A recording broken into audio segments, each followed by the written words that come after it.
ये जनरेशन अपने एंसेस्टर्स की सबसे वर्स्ट जनरेशन है क्योंकि इसका टेस्टोस्टेरोन सबसे लो है और ये दिन ब दिन और घटता ही जा रहा है। पर तुम इसे किसी भी एज में बढ़ा सकते हो, लेकिन आजकल जितनी भी चीजें तुम्हारे टी को बढ़ाने के लिए यूज होती हैं, इनमें स्टीरॉइड्स होते हैं जो आज नहीं तो कल तुम्हें अपना असर दिखाएंगी। इसलिए मैंने तुम्हारे लिए एक लिस्ट बनाई है जिससे तुम टेस्टोस्टेरोन को नेचुरली बूस्ट कर सकते हो। एक मेल के लिए टेस्टोस्टेरोन बहुत ही ज्यादा इंपॉर्टेंट है। इमेजिन करो दो इंसान है, दोनों वर्कआउट करते हैं, अच्छी नींद लेते हैं। पर्सन ए इन सभी चीजों से पूरा फायदा उठा रहा है, वो डेली प्रोग्रेस कर रहा है, उसकी स्ट्रेंथ बढ़ रही है। लेकिन वही पर्सन बी इन सभी चीजों के बावजूद उसकी लोअर बैक और लेग्स में पेन रहता है। वो हर दिन बॉडी फटीग एंड क्रैम्प्स का सामना करता है। दिखने में चाहे वो सही लगे, लेकिन वो अंदर से बहुत ही ज्यादा वीक है और ऐसा 80% लोगों के साथ हो रहा है, जो कि रियल साइन है कि तुम्हारा टेस्टोस्टेरोन लो है। और बात यहाँ सिर्फ मसल्स की नहीं हो रही है, बल्कि तुम्हारी पूरी लाइफ क्वालिटी की, क्योंकि टेस्टोस्टेरोन 200 से भी ज्यादा बॉडी फंक्शंस में रोल प्ले करता है। और इस वीडियो में तुम्हें एग्जैक्टली यही बताऊंगा कि कैसे तुम अपने टेस्टोस्टेरोन को नेचुरली बूस्ट कर सकते हो। और एंड वाला पॉइंट बिल्कुल भी मिस ना करना, क्योंकि उसमें मैं तुम्हें एक ऐसी नेचुरल चीज बताने वाला हूँ जिसे खाने से नेचुरली तुम्हारा टेस्टोस्टेरोन बहुत ही ज्यादा हाई हो जाएगा। तो उससे पहले जानते हैं कि क्या तुम्हारा टेस्टोस्टेरोन लो है या हाई, जिसके साइंस विजिबल हैं। तो पहले स्टेप बाय स्टेप इन्हें जानते हैं।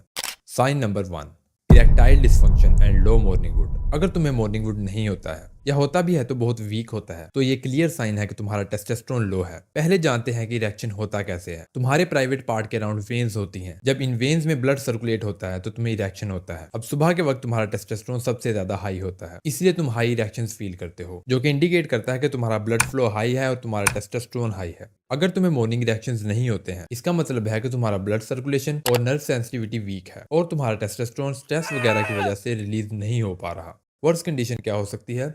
Erectile dysfunction. इसमें रिएक्शंस बहुत वीक होते हैं या ब्लड सर्कुलेशन प्रॉपर नहीं होती। ये तुम्हारी काफी सारी खराब आदतों की वजह से होता है। टेस्टोस्टेरोन तुम्हारे दिमाग में सिग्नल्स भेजता है। जब टेस्टोस्टेरोन लो होता है तो ये सिग्नल्स बहुत ज्यादा वीक होते हैं। यहाँ एक और चीज की एंट्री होती है, निट्रिक ऑक्साइड, जो कि तुम्हारे इस ब्लड फ्लो को कंट्रोल करता है। और लो टेस्टोस्टेरोन इस निट्रिक ऑक्साइड की प्रोडक्शन को भी रोक देता है। तो less nitric oxide is equal to harder to get और कीप इरेक्शन लॉन्ग। अगर ये सब तुम्हारे साथ हो रहा है तो ये क्लियर साइन है कि तुम बहुत बुरी कंडीशन से सफर कर रहे हो और तुम्हारा टेस्टोस्टेरोन बहुत ही ज्यादा लो है। Sign number 2, weak bones and muscle loss.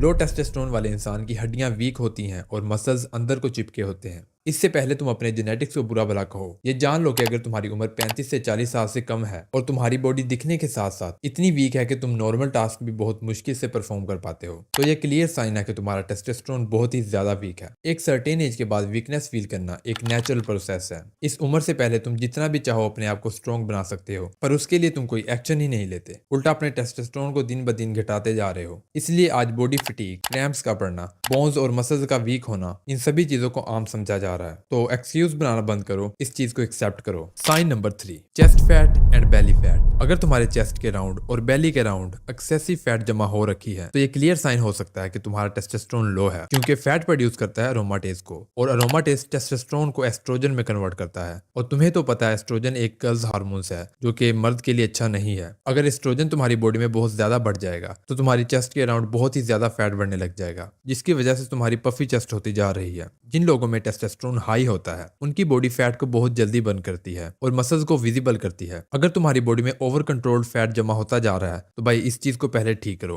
तो अब तक हमने जितनी बातें की हैं ये सब फिजिकल साइंस हैं जो कि इंडिकेट करती हैं कि तुम्हारा टेस्टोस्टेरोन लो है। इसके कुछ सिम्टम्स तुम्हारे दिमाग पे भी असर करते हैं, जो कि तुम्हारी पर्सनैलिटी में दिखाई देते हैं। लाइक छोटी छोटी बात पे फ्रस्ट्रेट होना, brain fog, fear, no ambition, no aggression, ये सभी चीजें इंडिकेट करती हैं कि तुम्हारा टेस्टोस्टेरोन हाई नहीं है। तो अब मैं तुम्हें बताता हूँ वो चीजें जिनसे तुम अपना टेस्टोस्टेरोन मैसिवली प्रोड्यूस कर सकते हो। हर एक स्टेप बहुत ज्यादा इंपॉर्टेंट है, तो एक एक ध्यान से सुनना।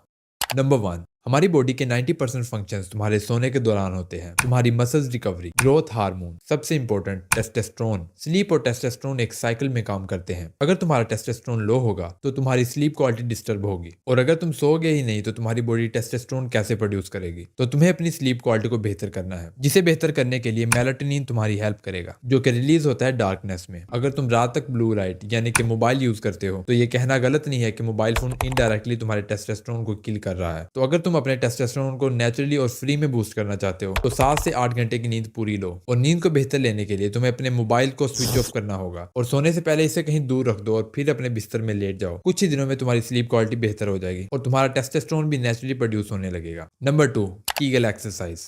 अगर तुम्हें वीक रिएक्शंस आते हैं, यानी कि तुम्हारे प्राइवेट पार्ट्स के अराउंड जो वेन्स हैं उनमें ब्लड फ्लो सही से नहीं हो रहा, जो कि बहुत बुरी कंडीशन है किसी भी मेल के लिए, बट कीगल एक्सरसाइज की मदद से तुम इस ब्लड फ्लो को बेहतर कर सकते हो। इस एक्सरसाइज में तुम्हें अपने कोर मसल्स और अपने लेग्स को स्पेसिफिक मूवमेंट देनी है। तुम्हें बस ऐसे ही रैंडमली मूव नहीं करते रहना, तुम्हें एक एक रैप को स्लोली और कंट्रोल्ड फॉर्म में परफॉर्म करना होगा। तुम्हें हर मूवमेंट में 1 से 2 सेकंड के लिए होल्ड करना होगा, यानी कि 1 से 2 सेकंड के लिए होल्ड करो एंड फिर मूव करो एंड फिर होल्ड करो एंड फिर मूव करो। इस तरह से तुम्हें 3 से 4 सेट्स लगाने हैं डेली, वो भी 20 और 30 रेप्स के। इससे तुम्हारे कोर मसल्स भी बहुत ज्यादा स्ट्रॉन्ग हो जाएंगे। कीगल एक्सरसाइज की काफी सारी डिफरेंट मूवमेंट्स हैं, वो तुम खुद इंटरनेट पे सर्च करके देख लेना, हम इसमें ज्यादा डीप नहीं जाएंगे। और सबसे इंपॉर्टेंट चीज है स्क्वाट्स। हफ्ते में 3 से 4 दफा स्क्वाट्स लगाओ, तुम्हारे टेस्टोस्टेरोन को बढ़ाने में बहुत ज्यादा हेल्प करता है। Number 3, push your limits. तुम टेस्टोस्टेरोन को फोर्सफुली प्रोड्यूस कर सकते हो। जिस चीज की हमारी बॉडी को नीड होती है वो इस चीज पर फौरन एक्शन लेती है। फॉर एग्जांपल, अगर तुम्हारी बॉडी में कोई बैक्टीरिया चले जाता है तो तुम्हारी बॉडी का डिफेंस सिस्टम रिस्पॉन्स में क्या करता है, तुम्हारी बॉडी का टेम्परेचर बढ़ा देता है। इसी तरह जब तुम अपनी बॉडी की लिमिट्स पुश करोगे तो इसके रिस्पॉन्स में तुम्हारी बॉडी टेस्टोस्टेरोन जैसे हार्मोन की प्रोडक्शन को इंक्रीज कर देगी। और जब तुम किसी भी स्पोर्ट में डोमिनेट करते हो या किसी से कम्पीट करते हो तो तुम्हारी बॉडी में टेस्टोस्टेरोन प्रोडक्शन हाई हो जाता है, उन लोगों के कंपेयर में जो सारा दिन घर में पड़े रहते हैं और कुछ भी नहीं करते। तो इसलिए अगर तुम पहले से एक्सरसाइज करते हो तो अपनी एक्सरसाइज में सुपर हाई इंटेंसिटी ट्रेनिंग को ऐड करो। और यहाँ बात तुम्हारे कंफर्ट जिम स्केड्यूल की नहीं हो रही है, जहां तुम्हें एक स्पेसिफिक जगह पर बैठ के एक स्पेसिफिक मूवमेंट्स परफॉर्म करनी है। सुपर हाई इंटेंसिटी में तुम्हें स्प्रिंट्स लगाने हैं, तुम्हें पुशअप्स और पुलअप्स लगाने हैं। अगर तुम इजीली 20 पुशअप्स मार सकते हो तो तुम्हें ट्राई करना है कि तुम 40 पुशअप्स मारो, यानी कि अपनी लिमिट्स को पुश करने की कोशिश करनी है। इस चीज से तुम्हारी बॉडी में टेस्टोस्टेरोन बहुत ज्यादा बढ़ जाएगा। नंबर 4,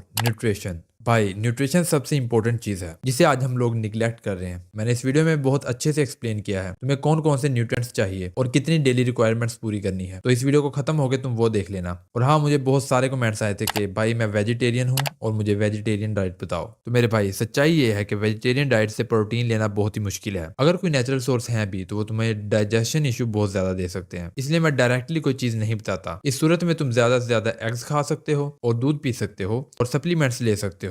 तुम जितना कर सकते हो उससे पूरा फायदा उठाने की कोशिश करो। उसके बाद आता है सुपर नेचुरल हर्ब्स। मैं तुम्हें कुछ नेचुरल हर्ब्स के बारे में बताना चाहता हूँ, जैसा कि सफेद मूसली, अकर करहा। मैं पर्सनली ये खुद भी यूज करता हूँ, स्पेशली सफेद मूसली। पहली चीज, ये तो नेचुरल है। दूसरी चीज, इनका कोई साइड इफेक्ट नहीं है। तीसरा, तुम्हें इन्हें दूध के साथ लेना है। इससे तुम्हारी हड्डियों की कमजोरी, एनर्जी लेवल, ये सब बेहतर हो जाएंगे। तो इन्हें भी तुम कंज्यूम कर सकते हो। एंड अगेन, तुम्हें इनके बारे में और रिसर्च खुद करनी होगी। अगर इस वीडियो को तुम यहाँ तक देख रहे हो तो जितने मैंने स्टेप्स किए उन्हें फॉलो करो, लेकिन अभी भी तुम्हें न्यूट्रिएंट्स के बारे में प्रॉपर नॉलेज नहीं है तो इसके लिए तुम्हें ये वीडियो देखनी होगी। मैं तुम्हें वहीं मिलता हूँ।